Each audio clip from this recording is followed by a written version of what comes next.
Bismillahirrahmanirrahim. Assalamualaikum warahmatullahi wabarakatuh. Pertama-tama, semoga kita semua dalam keadaan sehat walafiat. Amin ya rabbal alamin. Baik, pada video kali ini saya akan menjelaskan materi tentang payback period. Sebelum saya menjelaskan materi tersebut, perkenalkan nama saya Arwan Apandi dengan stambuk D1A11905 kelas Agribisnis B. Jadi langsung saja saya akan menjelaskan materi tentang payback period. Jadi payback period adalah pengembalian suatu modal investasi yang telah dikeluarkan suatu perusahaan dalam kurun waktu tertentu. Nah, payback period juga itu biasa juga disebut periode pengembalian suatu modal. Dan suatu investor atau perusahaan sering menggunakan payback period ini dalam pengambilan suatu keputusan apakah akan meminjamkan modalnya atau tidak. Dan suatu proyek yang periode pengembaliannya yang sangat lama, tentunya kurang para investor untuk meminjamkan modalnya dikarenakan lamanya pengembalian modal pada suatu perusahaan tersebut. Nah, sehingga para investor itu berpikir untuk berinvestasi pada perusahaan tersebut. Di payback period juga memiliki kelebihan dan kekurangan. Kelebihan yang pertama yaitu memudahkan kita untuk berinvestasi untuk proyek dengan menentukan lamanya waktu dana kita akan kembali. Artinya di sini suatu perusahaan bisa mengetahui kapan modalnya akan kembali. Dan yang kedua yaitu memberikan informasi tentang lamanya break even project. Dan yang terakhir yaitu membandingkan dua proyek yang sama dengan memilih payback period dan memilih waktu yang paling pendek.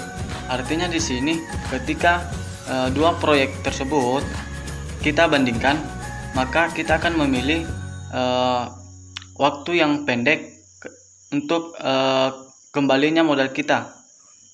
Dan selanjutnya kekurangan dari payback period yaitu yang pertama mengabaikan penerimaan investasi, dan yang kedua yaitu mengabaikan nilai waktu uang, dan yang ketiga kita tidak bisa mengetahui tentang penambahan nilai pada suatu perusahaan, dan yang terakhir yaitu kita tidak bisa mengetahui keuntungan atau hasil yang diperoleh. Nah, itulah kelebihan dan kekurangan dari payback period. Selanjutnya saya akan menjelaskan rumus dari payback period. Namun pada saat saya menjelaskan rumus payback period, saya hanya menggunakan suara saja. Jadi langsung saja saya akan jelaskan rumus dari payback period. Jadi inilah contoh soal dari payback period. Di payback period sendiri terdapat dua rumus. Rumus yang pertama yaitu jika arus kas per tahunnya itu jumlahnya sama, dan rumus kedua jika arus kas setiap tahunnya itu dengan jumlah yang berbeda. Nah, di kedua rumus tersebut saya akan menjelaskan bagaimana cara menghitungnya. Baik, saya akan menjelaskan rumus yang pertama yaitu jika arus kas per tahunnya jumlahnya sama. Seperti kalian lihat sendiri pada gambar, terdapat contoh soal pada perusahaan Mujur Jaya. Nah, di situ terdapat rumus payback period. Rumusnya itu payback period sama dengan nilai investasi dibagi kas masuk, lalu dikali lagi 1 tahun. Nah, contoh soalnya yaitu PT Mujur Jaya melakukan investasi sebesar 45 juta, jumlah proses per tahun adalah 20.500. Maka payback periodnya yaitu, nah di sini saya akan menjelaskan bagaimana cara menghitung payback period jika arus kas per tahunnya jumlahnya yang sama. Jadi payback period sama dengan 45 juta dibagi 22.500 dikali 1 tahun. Kan di sini 45 juta adalah nilai investasi dan 22.500.000 adalah kas masuk bersih, lalu dikalikan 1 tahun. Jadi hasil dari 45 juta dibagi 22.500.000 kali 1 tahun adalah 2 tahun.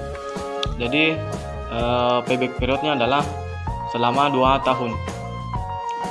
Dan pada rumus yang kedua yaitu ketika kas setiap tahun dengan jumlah yang berbeda.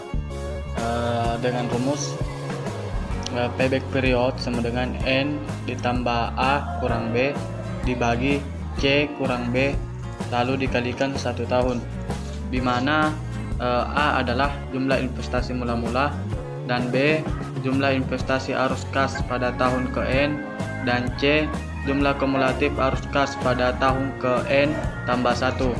Nah, di gambar telah terdapat contoh soal pada PT Mujar Jaya. Contoh soalnya yaitu PT Mujar Jaya melakukan investasi sebesar 100.000 pada aktiva tetap dengan proses sebagai berikut.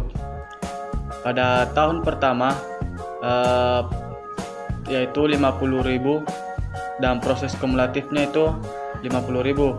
Pada tahun kedua 40.000 dan proses kumulatifnya yaitu 90.000.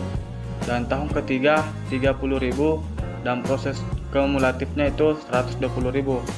Yang keempat yaitu 20.000 dan proses kumulatif 140. Jadi saya akan menjelaskan bagaimana cara menghitung payback period ketika kas setiap tahun dengan jumlah yang berbeda. Payback period sama dengan 2 ditambah dalam kurung 100.000 dikurang 90.000 dibagi 120.000 dikurang 90.000 lalu dikalikan 1 tahun.